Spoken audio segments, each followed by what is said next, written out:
बाबुले दोस्रो बिहे गरियो सुनिस्? सल्लाह मैले नि दिएको थिएँ। What nonsense! यही सल्लाह मलाई दिन सक्छिस्? देखिस् तँलाई तेरो बाउले माया गर्दैन।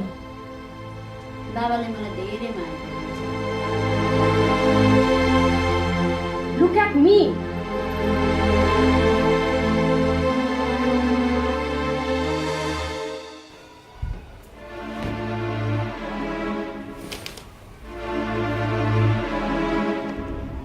बयफ्रेन्ड फेर्नुभन्दा एउटैसँग बिहे गर्नुभएको भए बेटी फेर्नुभएको।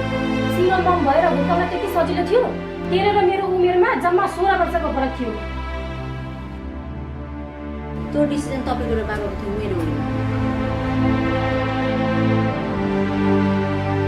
आजसम्म तेरो बाउले के दिएको छ? यो स्ट्यान्डर्ड लाइफ, एजुकेसन, यो ब्रान्डेड सामानहरू, यो सब मेरो कमाइले भएको हो। तपाईँ सिङ्गल मम भएर खुब प्राउड फिल गर्नु भएको छैन? तर तपाईँको त्यो खोक्रो सानले मेरो कति शिर झुकेको छ थाहा छ तपाईँलाई? मेरो लागि तपाईँ र बाबा उत्तिकै इम्पोर्टेन्ट हुन्थ्यो। तपाईँले दिनुभएको यो लग्जरी लाइफ, यो एजुकेसन, यो स्ट्यान्डर्ड लाइफ, के त्यसले मेरो बाबाको अभाव पुरा गर्छ? गर्दैन। आदर्शले जिन्दगी चल्दैन। जिन्दगी चलाउन त पैसा चाहिन्छ, पैसा।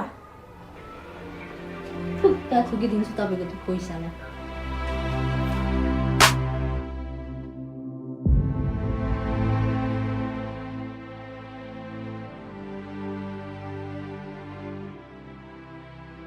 बयफ्रेन्ड फेर्नुभन्दा एउटैसँग बिहे गर्नुभएको भए बेटी फेर्नुभएको।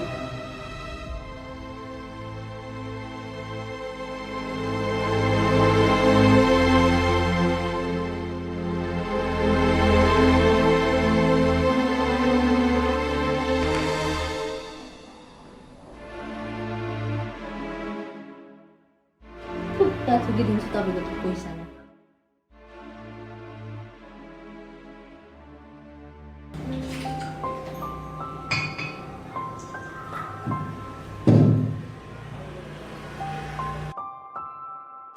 रक्सीको बोतल जस्तै रित्तो बनाइसक्नु। कोही बुझ्दैन मलाई। बुझ्न सकेको बुझ्नु।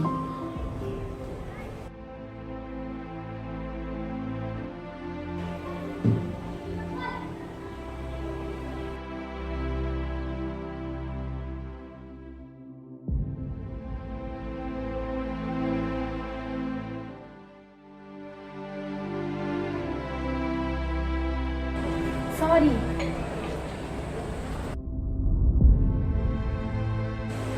डिभोर्स पछि पनि तपाईँहरूले एकअर्काको बारेमा नेगेटिभ कुरा नगर्नुहोस्। त्यो कुराले हामीलाई कति दिमाग लाग्छ। मैले सरी भनेँ। तपाईँले जिन्दगी बिताउन नसकेको मान्छे मेरो हिरो हो, मेरो शिर हो, मेरो सान हो, मेरो बाबा हो। अनि म? तपाईँ त मेरो सब हो, मेरो जीवन हो। तपाईँ बिना त मेरो जिन्दगी एकदम अधुरो छ।